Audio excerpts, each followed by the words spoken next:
BTS at the UN today. Like a few hours ago. Today. Live. 20th of September. Their annual speech. I mean, they've been doing this for quite some time now, right? Or at least a few times. Did you know that it's also World Children's Day? I'm not a child, so I didn't know. I didn't get the memo. Oh. Anyway, we're reacting to the speech right now in this video. Let's go.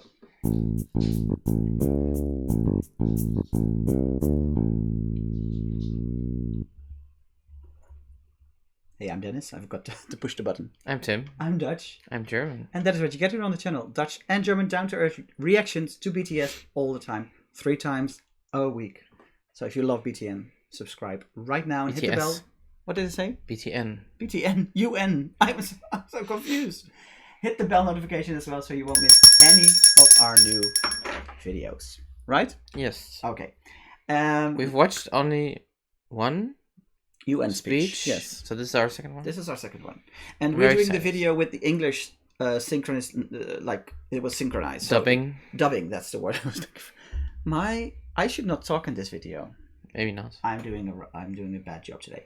So it will not be their voices, it will be an English translator that translated this. Otherwise, we can't understand it. And we need to react, of course. Right? So, let's go.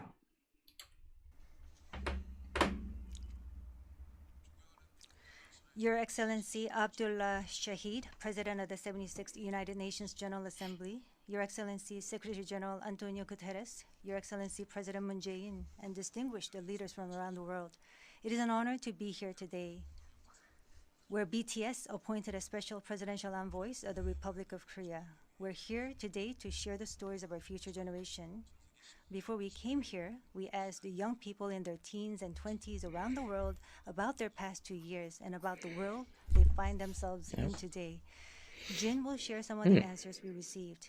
Interesting. Yes. Yeah. Should we take a look? You can see. So wait, one now I understand why they have like posters. Yeah, why is J-Hope wearing a mask? Why is that? I don't know. I don't know. Like precaution. Or maybe he has a cold or something. I don't know. Okay. You never know. Yeah. Feel the good vibes from just looking at these. There were times during the past 2 years when I too felt bewildered and troubled. But still here, we have people who cry out, let's live on, let's make the best of this moment. Because we can't stand still when we are in the ideal time of our lives to take on new challenges. It wasn't as if we could blame anyone, and you must have felt the frustration. Here I'm the same as I was yesterday, but the world changed, like we were transported in a flash to a parallel world.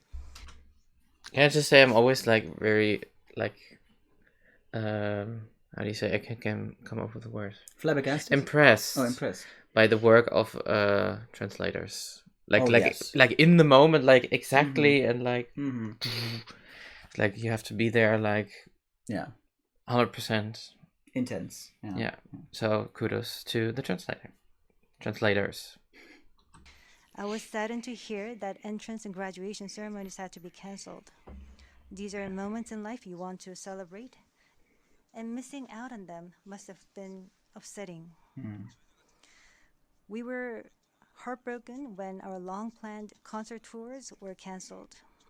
And for a while, we yearned for the moments we wanted to make complete. Yes, it was a time for us to mourn for the things that COVID took away from us.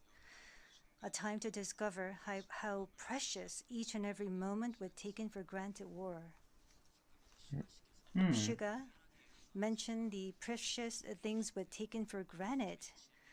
And lots of people answered our question by sharing pictures of their precious moments. Many people showed how they share their moments with nature.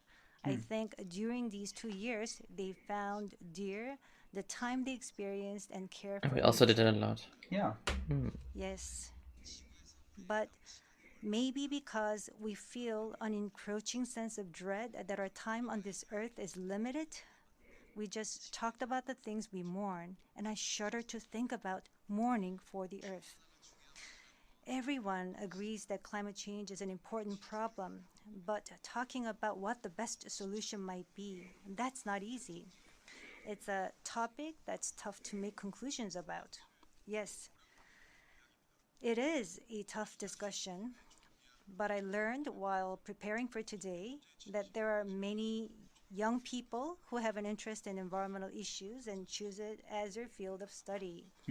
The future is unexplored territory, and that's where we, more than anyone, will spend our time. So these young people were searching for the answers to the question of how we must live that future. Yeah, I think that is a very important point that they put out there. Yeah. I feel like the people in the world today that have the power already, and of course I am generalizing here completely, but that is how I look at it. They are not taking the responsibility as much as they should. And they're not looking enough into the future, because it's like, their future is smaller. Yeah. Because they are older. Exactly. That's what I think. That's what I mean. It's like they don't see like so many long-term effects, like really long-term. And they know, but they know like one already, or two generations. But they know it is happening, and they know they need to do something, and they are doing something. A lot of countries are doing but not great enough, stuff, not fast enough. Exactly. And I feel like what RM because said, they can't like shake off and stop. How do you say? Like stop using and what they're used to, and get out of their like habits and their comfort and their luxurious lives and whatever. It's a difficult situation because it's all a matter of money and power, and there's these huge companies that make a lot of money. We still have capitalism, which is like always like growing, which of course doesn't work. And I think they should in the long run. The generation that is now studying these topics, like RM said, they should use them more and include them more in the conversations. And because if they have to wait until they're complete, if they have to wait until they have the hands on the power or hands on the wheel, it's too late. It is, well, too late, definitely, but also, I don't know. You'll keep. I think there's already a new situation. Generation with different needs. Exactly. And then you're always like, it's more reacting. You have to be. Yeah, it's always reacting, and you're like always like. Anyway, stay behind the facts or something. So I think it's very important that they address this in the speech. So I hope we don't just consider the future as grim darkness. We have people who are concerned for the world and searching for the answers. There are still many pages left in the story about us, and I thought we shouldn't talk like the ending's already been written. Of course. Sometimes the world seems stuck in place, even if you're ready to go. Sometimes it feels like you've lost your way. There was a time when we felt the same way. I've heard that people in their teens and 20s today are being referred to as COVID's lost generation. That they've lost their way at a time when they need the most diverse opportunities and must try new things. But I think it's a stretch to say they're lost just because the paths they tread can't be seen by grown-up eyes. You can call them lost only like because of 1.5 years or something, or 2 years. No, but it's of course it's like really like a really like big thing that really influences the rest of your life, and it hits differently depending on which phase of your life you are at that point. And I think, but they're definitely not a lost generation. No, and I think in a way they might even have gained even more. No, than I even we call can them see they right because now. I'm not in my 20s anymore. No, but I'm saying they might have even gained stuff that we can't see right now, but they gained perspective on things, like they said earlier on the whole climate change topic. Maybe because of the introspectiveness of this period, people have gained so much more. To give it's like giving a kid because I work in a school, giving a kid a stamp like, okay, this is your level. You'll never grow. You'll never. That's saying the generation loss. It's such a negative connotation. Me a lot. You learned from it a lot. Like also what they said, to appreciate the little things. I think I appreciate even more, like to have like a good work-life balance, and to appreciate my free time more, and actually wanting more free time, and in exchange I earn less, but that's fine. No, but those things. It's just giving this generation. You just not travel like you're for not work giving so a stamp much on your head. I'm talking about this. What he's saying, like COVID generation, and that's horrible, because it gives you a negative, like that you will have to shake that whole image. Oh, you're from that lost period. No, you're not lost. You just have a challenge. You've been challenged. Everybody's been challenged, but that generation has been challenged a lot. So it's like the like during war and post-war generation, you would also never call them lost generation, right? No, it's horrible. Because it was like after that there was like a huge growth and like the golden years or whatever. I don't know. So I think that what he's going with is as well, like, don't call them that because there's hope. There's more. It's more than that. Right? I think they're going there with their speech as well. Yeah.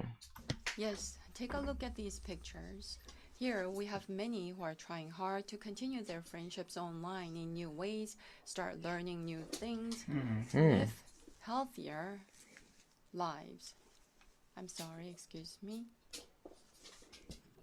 네, 새롭게 공부를 시작하고 더 Yes, these kids are trying to learn new things and trying to figure new things out. They don't look lost. They look like they are finding new courage and taking on new challenges. I think he got a little bit emotional as well. Yeah. He got. That's what I like, because that shows the authenticness of them, how they read their message. They're saying it's very important for them. They are living through those same emotions. Yeah. I think that's why instead of the lost generation, a more appropriate name would be the welcome generation, because instead of The fearing welcome change, this generation says welcome and keeps forging ahead. Yeah. That's right. If we believe in possibilities and hope, even when the unexpected happens, we will not lose our way, but discover new ones. Yeah.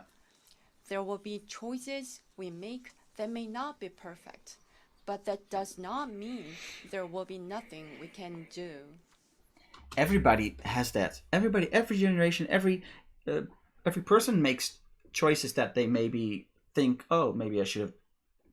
That's life, right? You learn. And it's by also what you making learn the most mistakes. from your mistakes. Yeah, exactly. So that shouldn't be. People should be allowed to make mistakes. That should not be connected to a generation at all.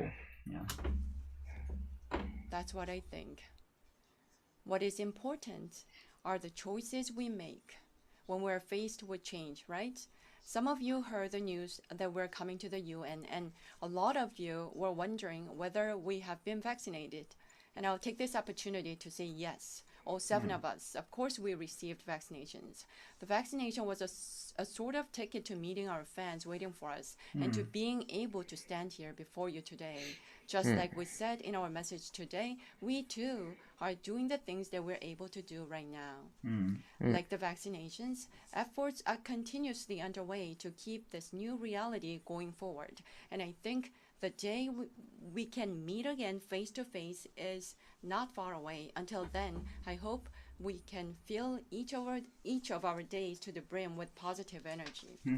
Can I say that when Vee delivers a speech, he has a really natural way of delivering it. Yeah, he doesn't look nervous at all. No, he also looks very like accessible. But he looks at the audience very much, and I think he has a natural way of standing in front of an audience and delivering like a message like this. We know RM has that as well, but I think Vee he stands out for me as well in this case. We thought the world had stopped, but it continues to move forward. I believe that every choice we make is the beginning of change, not the end. I hope that in this nascent new world, we can all say to each other, welcome.